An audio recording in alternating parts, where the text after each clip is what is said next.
बड़ा पुण्यात्मा, इसलिए इसको जो है राज सिंहासन मिलेगा। और दूसरा एक मंत्री का बेटा था, तो कहते कि ये इसकी भविष्य ऐसा है कि इसको सूली लगेगी।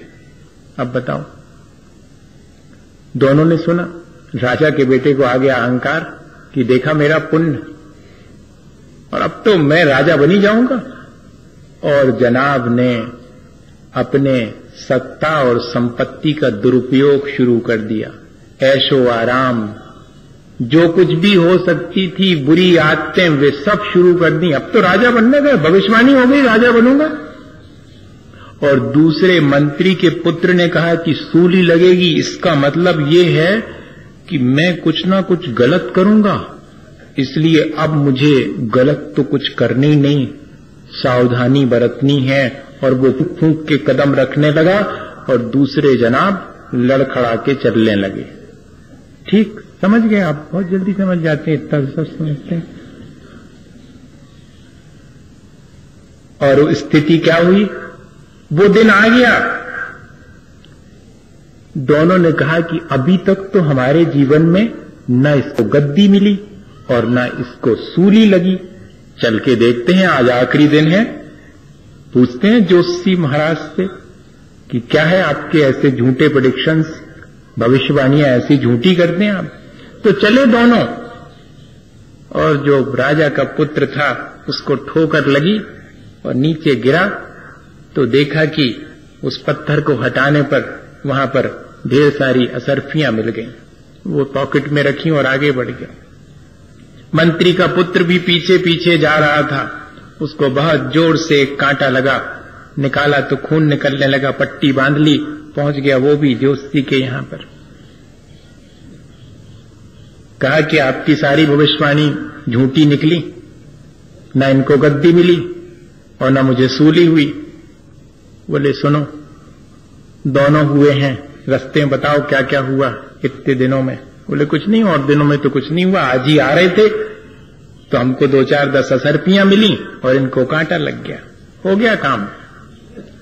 तुम्हारे अपने वर्तमान के दुष्कर्मों से मिलती हुई गद्दी थोड़े से सोने के सिक्कों में सीमित होकर रह गई और इसकी सूली अकेले कांटे में सिमट करके रह गई। ये ध्यान रखना कि जो कुछ भी हम संचित करके लाए हैं, हम अपने वर्तमान के शुभ और अशुभ से उसमें बहुत सारे चेंजेस करते रहते हैं। इसलिए जब भी कर्म करने का मन हो, शुभ करना। शुभ करने से हमारे अशुभ का दबाव घटता है, शुभ का प्रभाव बढ़ने लगता है।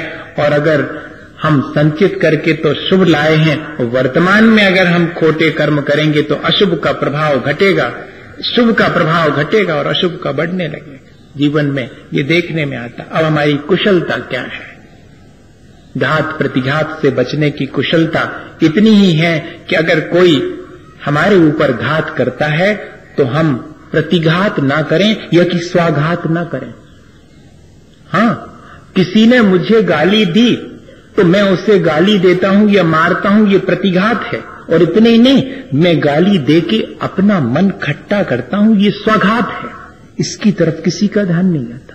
ये जो आत्मघात है वो निरंतर कर रहे हैं अपन। अगर देखें तो बड़ा कैसा लगेगा, एकदम प्राण अपने प्राण ले लेना, ये तो है ही आत्मघात। लेकिन अपनी जान को सांसत में डालना, अपने इंद्रिय और मन को तकलीफ पहुंचाना, अपने मन में संक्लेशित होना, संक्लेश का उपाय करना, ये भी तो अपना ही घात है।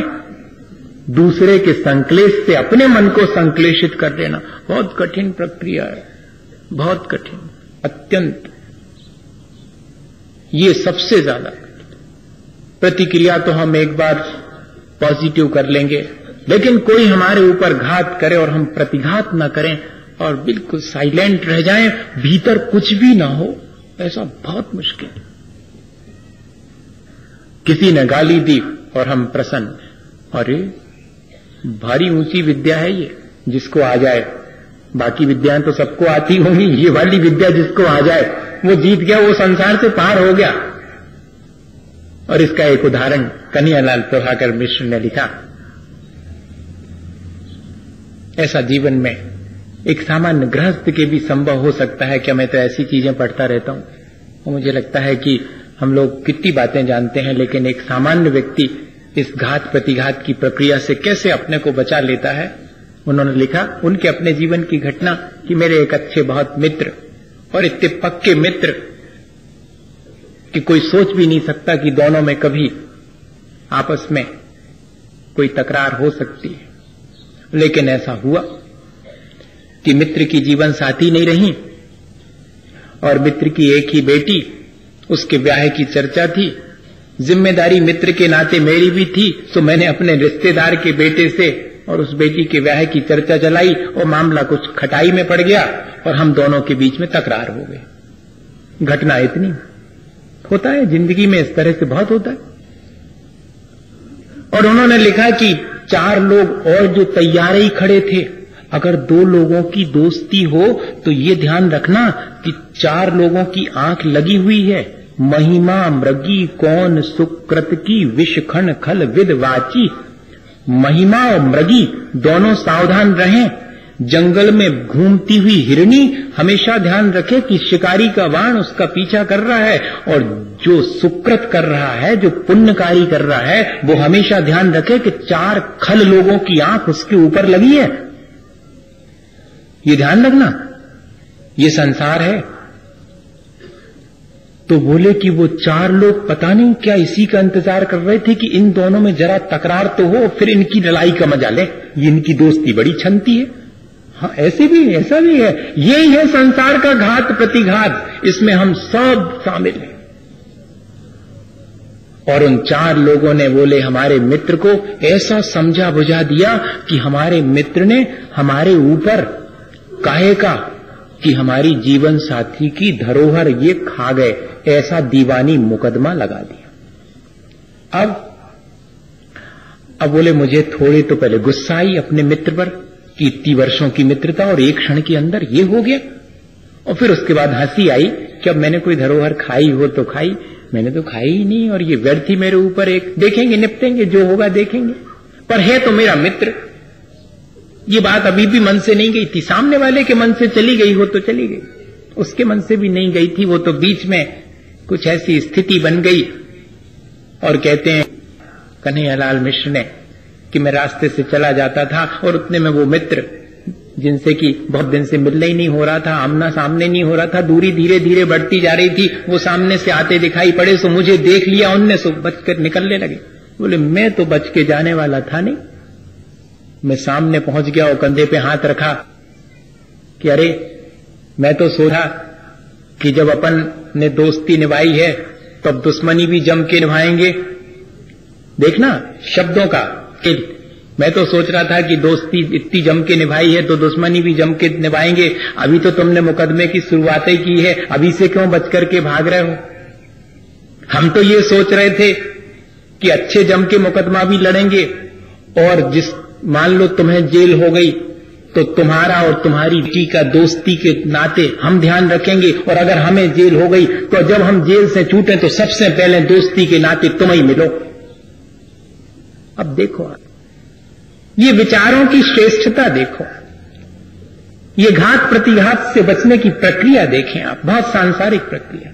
कहते हैं इतना सुनते ही बेमित्र हाथ पकड़ लिया उनने, कहने घर चलो, यहां नहीं, रास्ते में नहीं।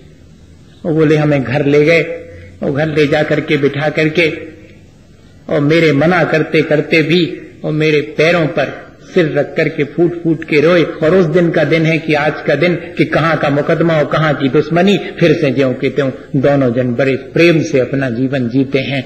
भैया संसार में कर्म अगर करना है तो कर्म कैसे करना है, इसकी कुशलता अगर हमें आवे तो हम कर्मों से मुक्त हो सकते हैं।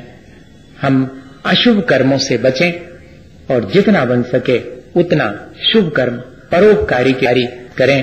अगर कोई हमारे प्रति हार भी करे तब भी हमारी सज्जनता है कि हम उसके प्रति सद्भावना और सद्व्यवहार अपना बनाए रखें, तो जीत हमारी है, वरना